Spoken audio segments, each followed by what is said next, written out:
We have new information tonight on that massive data breach at Anthem. Yeah, 7 Action News reporter Tara Edwards has the latest on what you should do to make sure your information is safe.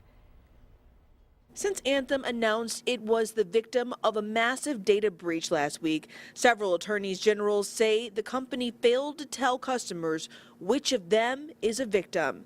Tom Holt, associate professor of criminal justice at Michigan State University, tells me by Skype some states have data breach laws, and Anthem could be liable for some type of lawsuit. In the context of this breach, it's clear that they should have made information known to victims as soon as is possible. So if there's been a gap, or if alternatively it seems as though they're not providing adequate support to potential victims, then they may be held liable.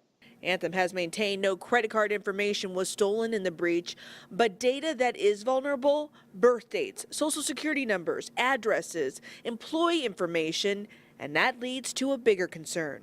That even though the source of the breach hasn't been made publicly known, since individual criminal groups are trying to phish prospective victims, knowing that they're going to be able to get usernames and passwords from individuals who think their data has been lost, it's creating secondary opportunities for crime and for victimization.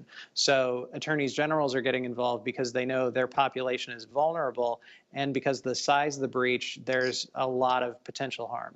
According to Professor Holt, a lot depends on what happens as a result of the breach. If the victims lose money or experience some type of ID theft, it's possible a class action suit can be brought, especially given the size of the breach. One of the biggest issues is that with data breaches, it's never really known how much information is lost until well after the fact, because there's going to be continual estimates and potential losses from different types of crime.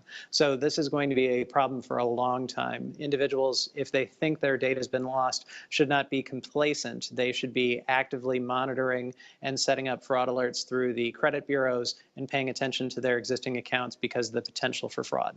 In the meantime, you should keep monitoring all of your accounts and set up fraud alerts through your credit card bureaus, and don't get complacent. Tara Edwards, 7 Action News. All right, Tom's coming up next after the break.